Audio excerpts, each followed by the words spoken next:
Have you ever heard of the words name, image, and likeness, or NIL, and wondered what they were? If you're a parent or an athlete and you're hearing about how college and high school athletes are able to make money now and you're not sure exactly what that is and how they can do that, well, keep watching this video because I'm going to tell you what NIL is and why athletes and parents should learn about it.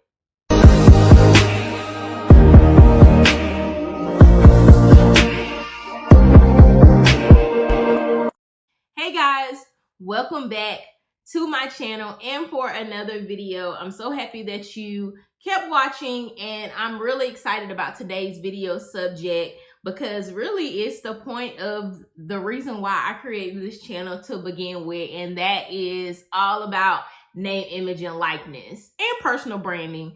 But definitely today's video is all about name, image, and likeness. If you are new to my channel, my name is Angelica, and I am an attorney, a sports agent, and an NIL consultant and strategist. And my main goal, my passion, is to help student athletes secure opportunities by educating them and advising them so I can help empower them to use that information to build and implement their own strategies. So let's get into what name, image, and likeness is. Now, name, image, and likeness, people were like, what is that? You know, that it's really actually a pretty simple concept. There's actually three components to a person's right to publicity, right? When you think about publicity, you think about marketing and the news. Well, those three components are name, image, and likeness. And the right of publicity is basically your inherent right of every human being. So it's not just, one person has it, we all have it, to be in control of the commercial use of our identity. So that means basically we get to be in control of how somebody utilizes our own name, image, and likeness to their advantage, whether it is commercially or not. So there are independent or collective identifiable aspects of a person that make them unique, including their name, their image, their likeness, their nickname, their signature, their social media handle, their social media presence, their account, a symbol. I like to think of the artist formerly known as Prince when he was going by the symbol, a name or a design that readily identifies you to the public. Now, it could be one of those things or all of those things put together. So how does name, image, and likeness work? I always like to use this example when I'm telling my clients and my athletes about like what name, image, and likeness is and how it to make it simpler for them to understand. So I always say that if I put your face, your name, your signature, or anything like that on the t-shirt. So I always say, like, if I put your name on a t-shirt or I put a picture of you on a t-shirt and started selling it, then I would be using your image for my own personal use, which I would need to owe you some money, right? It's like really big now. We're in concert season. So I like to think of like Beyonce, right? So if I put a picture of Beyonce on a t-shirt and I started selling it to the public. Now, of course, she sells her own merchandise, but if I started putting it out in to the public to purchase, then I actually would be violating Beyonce's name, image, and likeness rights. NIL is not a new thing. Think about, especially when it comes to young people utilizing their name, image, and likeness. Think about child stars. Now, I want you to really think about like your favorite child star growing up, or it might have been like your favorite music artist growing up. Most of the time, like if you were a really big fan, you probably watched everything that they were on TV. You probably bought every magazine that they were in, watched every movie they may have been in, went to see them in concert, bought, if they were on a cereal box, or if they were on a product, you bought every product that they were on or featured in. That is something that has been done for years. So name, image, and likeness when it comes to young people is not a new thing. It's actually something that's been going on for a really long time. So what does name, image, and likeness have to do with high school and college athletes? So back in July 2021, the Supreme Court ruled on NCAA versus Austin case.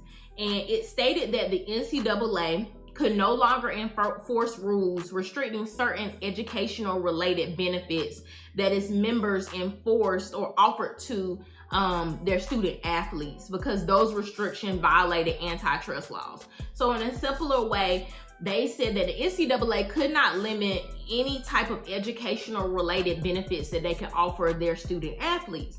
Now, while this case had nothing to do with name, image, and likeness, entities such as schools, video gaming companies, etc., have been capitalizing off of athletes' name, image, and likeness, but not allowing the student athletes to have that same right in exchange for a free education. Yeah.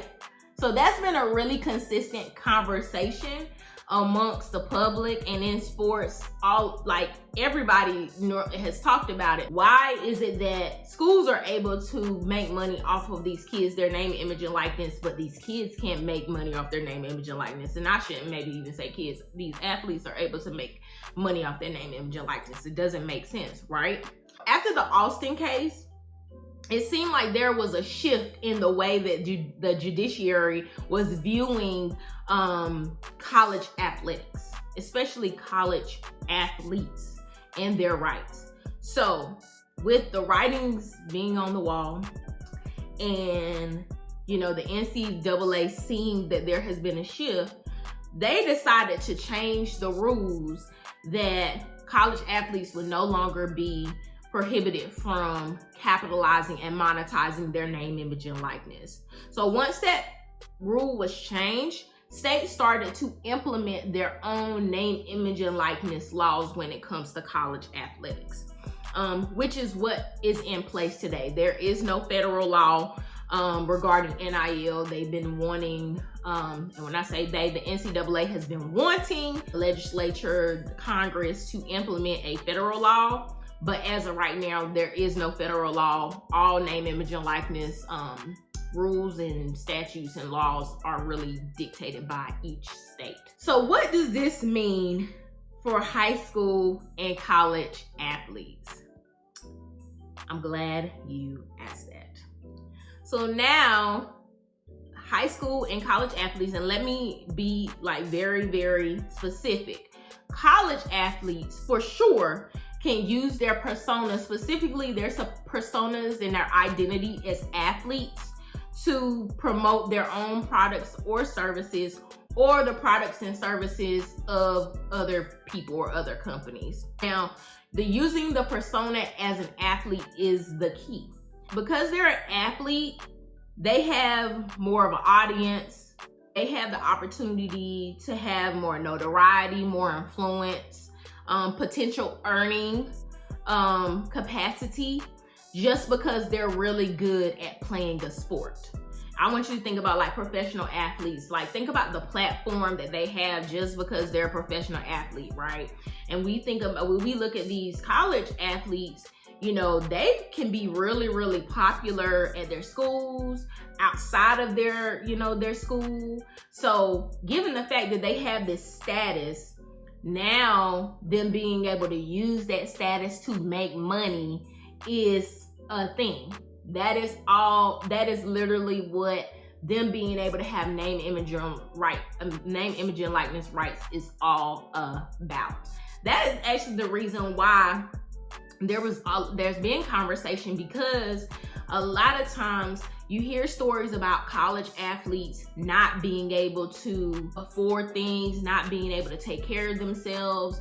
So some of them come from single family homes, they're first generation college students, and they don't come from a lot of money. And yeah, they're getting a free, because I will say they're not all getting full rides. Some of them are actually on partial scholarships. So that is also a misconception that college athletes are just on full rides and they're getting a full free education. That's not always the case. So sometimes they're taking out loans to finish paying for the rest of their education that's not covered by athletics, like an athletic scholarship. And think about it, like, kids have to eat. You have daily needs, they have daily needs. So, you know, them being able to use what they do and who they are to their benefit has always been a big conversation, which is why this is such a big deal.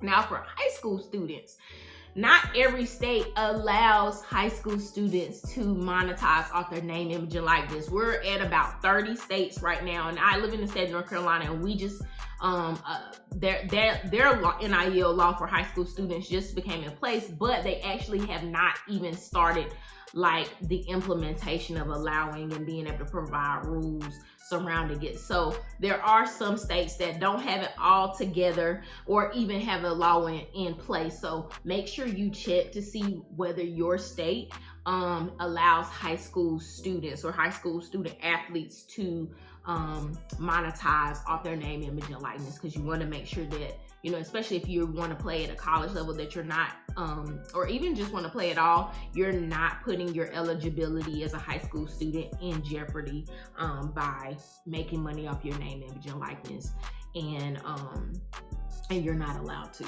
But also, the reason why I said using your persona as an athlete is a big deal is because, you know, regular kids, regular, you know, athletes, regular students, they can make money regardless of their status, right? But a lot of times, if you're really good at something, you're going to use that to your advantage, right? So it's going to be really hard a lot of times if you're a high school student to separate what you do as just a regular student versus what you do as an athlete. It's going to be really hard for people to be able to separate that stuff. So that's also the reason why you got to be really careful about how, if one, there's an NIL law in place, but two, how you're utilizing your NIL. So why should athletes and parents learn about NIL? The first reason I think that athletes and parents should learn about NIL is because it's something that's not going away. You know, when NIL came into effect, people, and even now, like this is 2 years later, people were saying, oh, it's the wild, wild west, you know, there's not really any guidance on it or whatever, but they're trying to advocate for a federal law, which goes to show, like, really says, this is something that is not going away, because if it was, they wouldn't be advocating for a federal law, first of all. But this is something that is not going away because it's been existing and it's here to stay.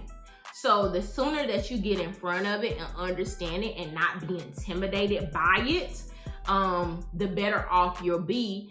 And going into number two, the better off you'll know whether this is something that is going to be an opportunity for you as a student athlete. Two, opportunities. So when it comes to name, image, and likeness, there are so many opportunities that it presents. You can build a personal brand, which I will say that we all have personal brands. We all have personal brands, whether we want to, like, whether we know it or not. We all have personal brands. We're like walking billboards. If you ask somebody in your family or one of your friends, what do you know me as? Like, what do you, like, when you think of me, what's the first thing that comes to your mind? So that's technically you having a personal brand.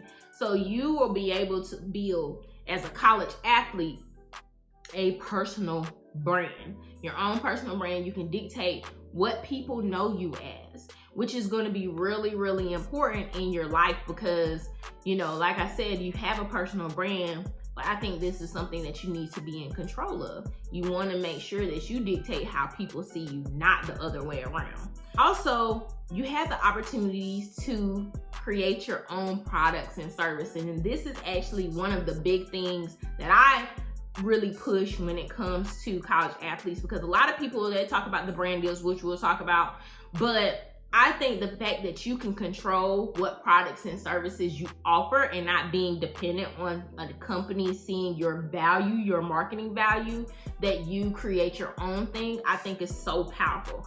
Of course, I'm an entrepreneur. I have my own law firm, my own sports agency, my own NIL collective, and I love the fact that I can be creative and create a product or service that the public needs and the public wants. And I basically create my own path. I create my own income. And I love that now high school and college athletes are able to just hone in on that power and use it for their own benefit. Of course, brand deals, companies hitting you up and saying, hey, we would love for you to try our product. We would love for you to market our product. We would love for you to come to an event for us, you know, to celebrate whatever. We have this campaign going on. So brand deals are a really popular one, of course, because you think about, oh, such and such got this endorsement deal, or, you know, such and such they're driving this new car and it's, you know, they did a deal with such and such, like a big car, you know, dealership or car brand. So brand deals are a really hot item, but I find that brand deals are actually one of the harder ones to get, or the harder ones to monetize from, because there's a lot of different components. It's a lot of work. First of all of this is work, but it's a lot of work. So, you know, brand deals is definitely one, but it's definitely one that takes a lot of work. Also, using your platform to create change. What I love about this one is you having the opportunity to do that at a heightened level is going to be super important. And say that there is something that you really, really believe in. There might be, like, you know, you might have lost a family member to cancer, or you may have even dealt with your own health issue or your own thing. I know a lot of my athletes, they're really big on mental health awareness. So you being able to use your platform to spread a message, a positive message, is super important. And honestly, like, it really goes to show that people can learn from you just because of your status as an athlete. So I think being able to use your platform to create change is a huge opportunity that you have just because of name, image, and likeness. And lastly, for my high school students, I think that you can use NIL for recruitment purposes to play in college. So I've had some clients who are high school athletes and their desire is to play at the next level, at the college level. And I tell them, so what are you doing on social media? Like, how are you getting noticed by schools? And I'm always talking to them about what they can do to bring their social presence, their presence in general, to the next level. So you can utilize name, image, and likeness to really push your skills, who you are as an athlete, as a total person, to really make you more attractive from a recruiting standpoint. And that is a huge opportunity within itself. Like, you don't have to, be creating products or services. You don't have to be trying to, push that on or push other people's products and services. You don't even have to be able to be wanting to create change, right? For, the greater good. But you can always use your own NIL to get you to the next level or college level. And I think, again, that's the big misperception, or the misconception of what NIL is. It's so many different things, and it could be so many things to different athletes, just depending on what their goal is. What is your goal that you want to get out of name, image, and likeness? And knowing what you can do with it is really going to help, which is why I think athletes and their parents should learn about it, because creating a plan is going to be huge when it comes to success using your NIL. So I hope you enjoyed this video. If you are not subscribed to my channel, please subscribe, please like it. And the reason why I asked you to do that is because if you're looking at this video, you probably didn't know what name, image, and likeness is. And there's probably a lot of other student athletes, their parents, people connected to them, maybe coaches, that really need to know and get the information. And if you like my video, you subscribe to my videos, it tells YouTube, like, hey, this is something that other people need to learn about too. So this really helps me get out the word and helps more people learn and become educated on the subject. So thank you for tuning in to this video. I hope you like it. If you got any value of it, well, first of all, I know you got value from it, but hopefully you'll continue to watch these videos, and I will see you on the next video.